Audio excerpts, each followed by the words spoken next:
হঠাৎ করে মা বাবাকে দেখতে চলে আসলেন। কারণ কি জানেন? কয়েকদিন ধরে ফেসবুকে এক বৃদ্ধ মায়ের মৃত্যুর খবর বারবার চোখের সামনে ভাসছিল। বেশ কয়েকটি সন্তান থাকা সত্ত্বেও মৃত্যুর সময় ওই মায়ের পাশে কেউ ছিল না। শুধু তাই নয়, মৃত্যুর পরও কয়েকদিন কেটে গেছে, কেউ তার খোঁজ নেয়নি।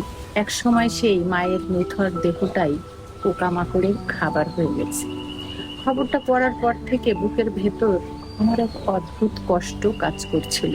বারবার শুধু আমার নিজের মা বাবার মুখটাই ভেসে উঠছিল। আর তাই তো বাবা মাকে আমি এক নজর না দেখে থাকতে পারলাম না, চলে আসলাম। আসলে আমাদের মা বাবা কিন্তু বেশি কিছু চান না আমাদের কাছে। তারা শুধু চান সন্তানের মুখটা দেখতে, একটু সময় চান তাদের কাছে, আর দুটো মনের কথা বলতে চান। কিন্তু আমাদের জীবনের বড় আফসোস কি জানেন? আমরা যাদের হাত ধরে পৃথিবী দেখার সুযোগ পেলাম, তাদের জন্য আমরা সময় বের করতে পারিনি। তাই যতদিন আমাদের মা বাবা বেঁচে আছেন, ততদিন আমাদের দরকার তাদের কাছে যাওয়া, তাদের একটু সময় দেওয়া। কারণ একদিন হয়তো আমাদের হাতে অনেক সময় থাকবে, কিন্তু মাথায় হাত রেখে বলার মতো মা আর বাবা মানুষ দুটো থাকবে না।